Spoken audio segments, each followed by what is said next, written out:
வணக்கம் பெற்றோர்களே, நான் உங்கள் பத்மதாரணி ஸ்பீச் லாங்குவேஜ் பெத்தாலஜிஸ்ட். முகத்தில் புன்னகை, மனதில் தன்னம்பிக்கை, இந்த ரெண்டுமே இருந்தால் வாழ்க்கையில் என்றைக்குமே நம்ம சக்ஸஸ்ஃபுல் பர்சனாக இருக்கலாம். இந்த சேனலோட நோக்கமும் அதே தான்.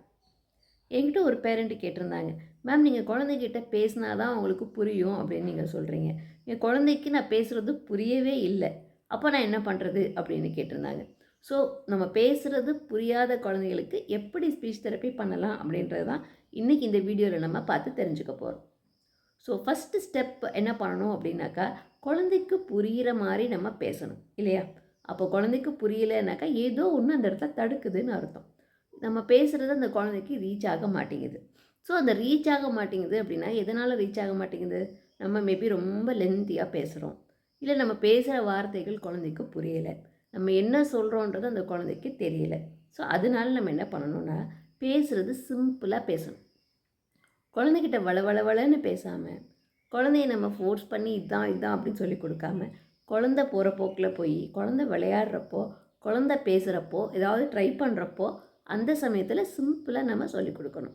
ஒரு எக்ஸாம்பிள், அந்த குழந்தைகிட்ட நீ காக்கா சொல்லு, குருவி சொல்லு, பாம்பு சொல்லு, பல்லி சொல்லு, அங்கே பாரு இங்கே பாரு நீங்கள் காமிக்கிறீங்க. அந்த குழந்தை பார்க்கவே இல்லை, அந்த குழந்தைக்கு இன்ட்ரெஸ்டே இல்லை. அதனால தான் நீங்கள் சொல்கிறது அந்த குழந்தை புரிஞ்சிக்கலை, கவனமும் கொடுக்கலை. நான் என்ன சொல்கிறேன், இந்த குழந்தை விளையாடுறப்போ சப்போஸ் ஒரு பால் தூக்கி போட்டு விளையாடுது, அப்போ அந்த குழந்தைக்கிட்ட பால் பால் பால் பால் அப்படின்னு சொல்லிக்கிட்டே அந்த குழந்தைக்கிட்ட நீங்கள் விளையாடுங்க. அப்போ அந்த குழந்தைக்கு பால்னால் என்ன அப்படின்றது புரிகிறதுக்கு ஆரம்பிக்கும். அப்புறம் நாளைக்கு பால் கொண்டு வா, பால் எங்கே, பால் வச்சு நம்ம விளையாடலாம் அப்படின்னு நீங்கள் சொன்னால் அந்த குழந்தை பால் எடுக்கும். அப்படியும் பால் எடுக்கலையா பரவாயில்ல, நீங்களும் கூட போய் அந்த குழந்தைகிட்ட போய் தேடி, ஓ பால் இங்கே இருக்குது அப்படின்னு சொல்லி எடுத்து கொடுங்க. அதே மாதிரி கலரான பால், டிஃப்ரெண்ட்டான பால், சைஸில் பெரிய பால் சின்ன பால் அப்படின்னு நீங்கள் வாங்கி கொடுங்க. ஸோ அந்த மாதிரி வாங்கி கொடுக்குறப்போ அந்த குழந்தை ஓகே நிறைய பால்ஸ் இருக்குது, இதுக்கு பேர் பால், எல்லாமே பால் தான் அப்படின்னு அந்த புரிதல் திறன் அந்த குழந்தைக்கு டெவலப் ஆகும். ஸோ புரிதல் திறன் டெவலப் ஆகணும் அப்படின்னா ஃபஸ்ட்டு நம்ம பண்ண வேண்டிய விஷயம் குழந்தைக்கு பிடிச்ச விஷயத்துலேருந்து ஆரம்பிங்க. குழந்தை எதை வச்சு நிறைய விளையாடுதோ அதை வச்சு நிறைய சொல்லி கொடுக்க ஆரம்பிங்க. சிம்பிளாக பேசுங்க. அது பேசினாலே அந்த குழந்தைக்கு கொஞ்சம் புரிகிறதுக்கு ஆரம்பிக்கும். நான் சொன்னது ஒரே ஒரு எக்ஸாம்பிள் பால். அந்த குழந்தை ஒரு பென் வச்சு எழுதலாம், இப்போ பேனா அப்படின்னு சொல்லலாம், கலர் பென்சில் வச்சு எழுதலாம், க்ரையான்ஸ் அப்படின்னு சொல்லி கொடுக்கலாம். அப்போ அந்த குழந்தை என்ன வச்சு விளையாடுதோ அதை வச்சு நீங்கள் ஸ்டார்ட் பண்ணி அந்த குழந்தைக்கு சொல்லிக் கொடுங்க. நிறைய விஷயங்கள், நிறைய இடங்களில் அந்த பொருட்களை பார்த்தா நீங்கள் அந்த நேம் பண்ணி சொல்லிக் கொடுக்கணும். ஸோ அந்த மாதிரி பண்ணுறப்போ அந்த பொருளை பற்றின காம்ப்ரிஹென்ஷன் அந்த குழந்தைக்கு டெவலப் ஆகும். ஸோ ஃபஸ்ட்டு ஒரு பொருள், அதுக்கப்புறம் மல்டிபிள் ஆப்ஜெக்ட்ஸ் பற்றி அந்த குழந்தைங்க கற்றுக்கிறதுக்கு ஆரம்பிப்பாங்க. அவங்களோட புரிதல் திறன் கிராஜுவலாக இம்ப்ரூவ் ஆகும். ரெண்டாவது என்னென்னா, நம்ம பேரண்ட்ஸ் பண்ணுற தப்பு என்னென்னா, குழந்தை பேசலைன்ட்டு குழந்தைகிட்ட சும்மா ரேண்டமாக ஏதாவது ஒரு வார்த்தை சொல்லு பார்ப்போம், அத்தை சொல்லு, மாமா சொல்லு, தாத்தா சொல்லு, பொம்மை சொல்லு, நம்ம பொம்மை பார்த்தோம்ல பொம்மை சொல்லு அப்படின்ட்டு ஏதாவது ஒரு வார்த்தையை ரேண்டமாக எடுத்து சொல்ல வைப்பாங்க. ஸோ இது யூஸ்வலாக அம்மா அப்பா மட்டும் இல்லாமல் வீட்டில் இருக்க தாத்தா பாட்டி, பக்கத்து வீட்டில் இருக்கவங்க எல்லாருமே சொல்லுடா, அழகாக சொன்னீங்க, சொல்லு சொல்லு அப்படின்னா அந்த குழந்தைய ஒரு வார்த்தை ஒரு தடவை சொல்லிவிட்டு அதை சொல்லிக்கிட்டே இருந்து சொல்லுன்னு சொல்லிகிட்டே இருப்பாங்க அந்த குழந்தைகிட்ட ரேண்டமாக.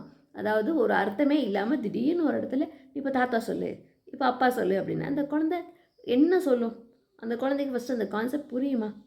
புரியாமல் சும்மா சொல்லு அப்படின்னு நம்ம சொல்கிறத விட இந்த மாதிரி ட்ரை பண்ணி பாருங்கள். ஒரு பொருளை காமிச்சு அந்த பொருளோட பேர், இப்போ தாத்தாவை காமிச்சு தாத்தாட்ட கொடு, தாத்தாவை காமிச்சு தாத்தாவை கூட்டிகிட்டு வா, பாட்டியை காமிச்சு பாட்டிகிட்ட போய் கொடு, பாட்டிகிட்டேருந்து டம்ளர் வாங்கிட்டு வா அப்படின்னு சின்ன இன்ஸ்ட்ரக்ஷன் அந்த குழந்தைங்க கிட்ட கொடுக்கறதுக்கு ஆரம்பிங்க.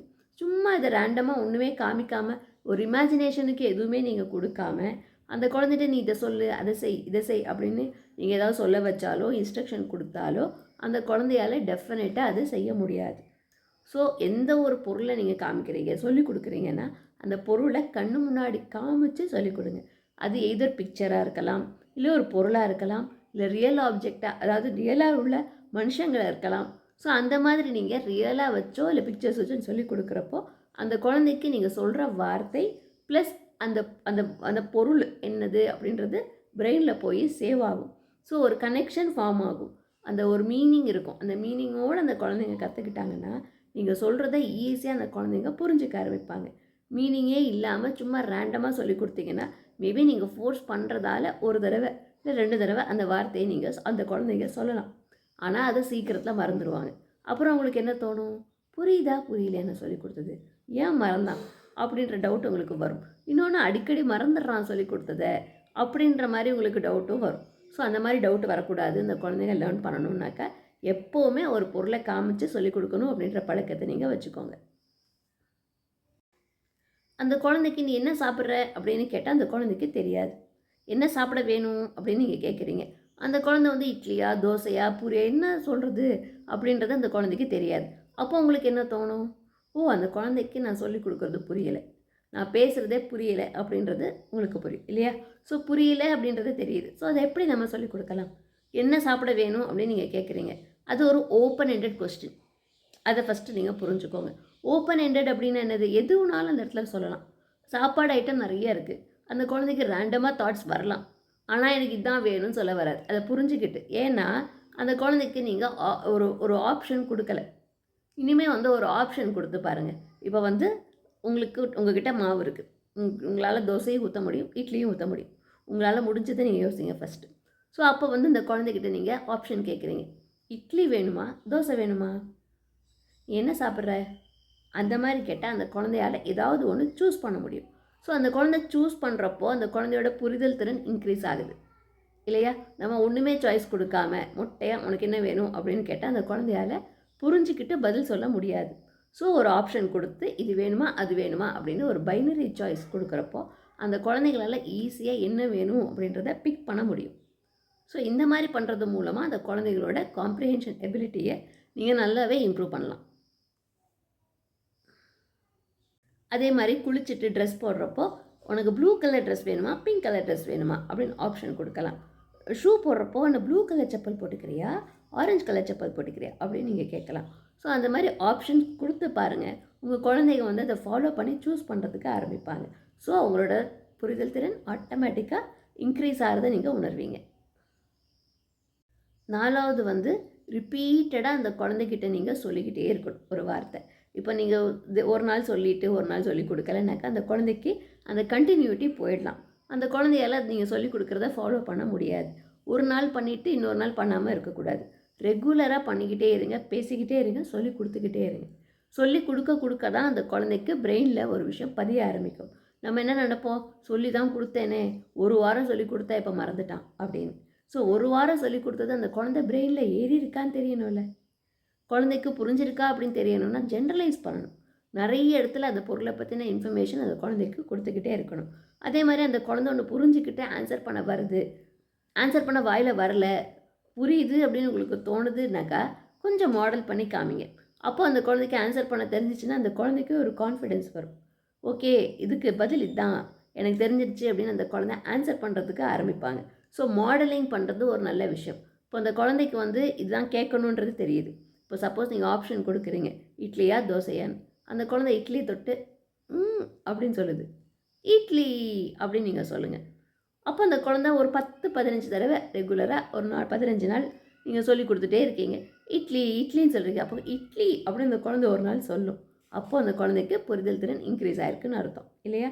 நீங்கள் கேட்குற கேள்வியை புரிஞ்சுக்கிட்டு 2 ஆப்ஷனில் ஒரு ஆப்ஷன் அந்த குழந்தையால் சூஸ் பண்ண முடியுது அப்படின்னாக்கா அந்த குழந்தைக்கு டெஃபினட்டாக புரிதல் திறன் இன்க்ரீஸ் ஆகிருக்கு. இன்னொன்று பதில் சொல்ல தெரியுதுனாக்கா நல்லாவே இம்ப்ரூவ் ஆகிருக்கு அப்படின்றது அர்த்தம். ஸோ நீங்கள் ஒரு குழந்தைகிட்ட மாடலிங் நிறைய பண்ணணும். தொட்டு காமிக்க தெரியலைன்னா நீங்களே கையை வச்சு தொட்டு காமிச்சு மாடல் பண்ணி காமிக்கணும். ஸோ அந்த மாதிரி நீங்கள் மாடல் பண்ணால் தான் அந்த குழந்தைக்கு புரிய ஆரம்பிக்கும். நான் இதான் தொடணும், இதுதான் சொல்லணும், இதுதான் எனக்கு வேணும், இதான் நான் சூஸ் பண்ணணும் அப்படின்ற ஆப்ஷன் நீங்கள் கொடுத்து குழந்தைக்கு மாடல் பண்ணி காமிச்சாதான் அந்த குழந்தையால் பேச முடியும்.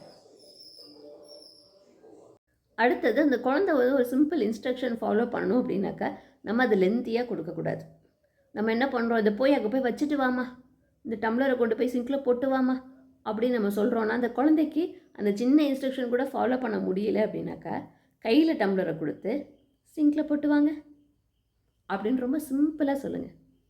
சிங்கில் போடுறது அது கூட தெரியலை அப்படின்னாக்கா சிங்கு கிட்ட கூட்டிகிட்டு போய் உள்ளே போடுங்க அப்படின்னு சொல்லுங்கள். அந்த குழந்தைக்கு அதுவும் தெரியலை அப்படின்னாக்கா கையை பிடிச்சி சிங்க்குள்ளே போட்டுட்டு சிங்கில் போட்டாச்சு அப்படின்னு சொல்லிட்டு கூட்டிகிட்டு வாங்க. ஸோ ஒரு விஷயம் புரியல அப்படின்னாக்கா அதை பிரேக் டவுன் பண்ணி ரொம்ப சிம்பிளாக அந்த குழந்தைக்கு புரிகிற மாதிரி நீங்கள் பேசணும். அதை விட்டுட்டு நான் இதானடா உன்ட்ட சொன்னேன், டம்ளரை எடு சிங்கில் கொண்டு போய் போட்டுட்டு வா, அவ்வளோதான் நான் சொன்னேன், இதை பண்ண முடியலையா, இந்த புடி பண்ணு, போ சிங்கில் போடு அப்படின்னு அந்த குழந்தைகிட்ட நீங்கள் இன்ஸ்ட்ரக்ஷன் நிறைய கொடுக்க ஆரம்பிச்சிங்கன்னா அந்த குழந்தைகளால் சத்தியமாக அதை ஃபாலோ பண்ண முடியாது. ஸோ ஒரு விஷயம் புரியலைன்னாக்கா அதை பிரேக் டவுன் பண்ணி ரொம்ப ரொம்ப ரொம்ப சிம்பிளாக்கி அந்த குழந்தைகிட்ட நீங்கள் புரிய வச்சிங்கன்னா கண்டிப்பாக அவங்களோட புரிதல் திறன் இன்க்ரீஸ் ஆகும். ட்ரை பண்ணி பாருங்கள். ஒரு நாளில் வராது. உங்களுக்கும் மனசு வந்து உடனே ஒர்க் அவுட் ஆகாது.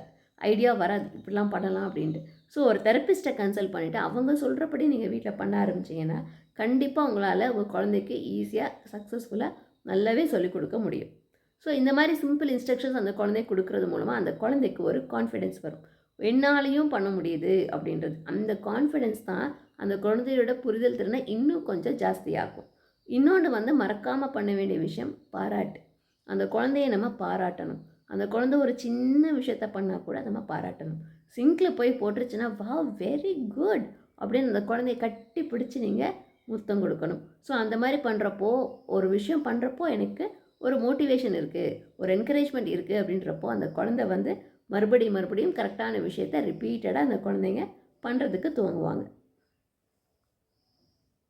நான் சொன்ன இந்த எல்லா ஐடியாஸ்லையுமே பார்த்தீங்கன்னா பேரண்ட்ஸோட இன்வால்மெண்ட் ரொம்ப ரொம்ப ரொம்ப முக்கியம். நம்ம ஒரு வாட்டி சொல்லிக் கொடுத்தா வராது, ரிப்பீட்டடாக சொல்லிக் கொடுத்துட்டே இருக்கணும், கன்சிஸ்டன்சி இருக்கணும். ஒரு நாள் சொல்லிக் கொடுத்துட்டு வரல அப்படின்னு நம்ம ஏங்கக்கூடாது. ரிப்பீட்டடாக பண்ணிகிட்டே இருக்கணும். நம்ம கடமையை நம்ம செஞ்சுக்கிட்டே இருக்கணும். கடமையை செய் பலனை எதிர்பார்க்காதே அப்படின்னு நீங்கள் கேள்விப்பட்டிருப்பீங்க. பலன் இதில் வந்து எதிர்பார்க்கலாம், பட் உடனடியாக எதிர்பார்க்க முடியாது. கொஞ்சம் டைம் எடுக்கும். அந்த குழந்தைக்கும் கொஞ்சம் டைம் வேணும். புரிதல் திறன் நிறைய இன்க்ரீஸ் ஆக ஆக ஆக அந்த குழந்தையா உங்ககிட்ட வந்து கம்யூனிகேட் பண்ணுறதை நீங்கள் உடனே பார்ப்பீங்க. கொஞ்சம் டைம் கொடுத்தீங்கன்னா பார்ப்பீங்க. பட் நம்ம அவசரப்பட்டு இப்போவே செஞ்சு இப்போவே வரணும் அப்படின்னு நம்ம எதிர்பார்க்குறது தப்பான விஷயம். ரிப்பீட்டடாக பண்ணுங்கள். விடாமுயற்சியை விட்டுறவே கூடாது. இந்த விஷயத்தில் நீங்கள் தொடர்ந்து பண்ணிகிட்டே இருந்தீங்கன்னா குழந்தைகிட்ட சீக்கிரத்துலேயே நீங்கள் ப்ராக்ரஸ் பார்ப்பீங்க. உங்கள் குழந்தைங்க நீங்கள் சொல்கிறத நல்லா புரிஞ்சிக்க ஆரம்பிப்பாங்க, உடனே கம்யூனிகேட் பண்ண ஆரம்பிப்பாங்க. அதுக்கப்புறம் அதை எக்ஸ்ப்ரெஸ் பண்ணுறதுக்கும் அந்த குழந்தைங்க ஆரம்பிப்பாங்க. ஓகே பெற்றோர்களே, இந்த வீடியோ கண்டிப்பாக உங்கள் எல்லாருக்குமே ஹெல்ப்ஃபுல்லாக இருந்திருக்கும்னு நினைக்கிறேன். மறுபடியும் இன்னொரு இன்ஃபர்மேட்டிவான வீடியோடு உங்கள் எல்லாரையும் நான் சந்திக்கிறேன். அதுவரை உங்களிடமிருந்து விடைபெறுவது உங்கள் பத்மதாரணி. நன்றி, வணக்கம்.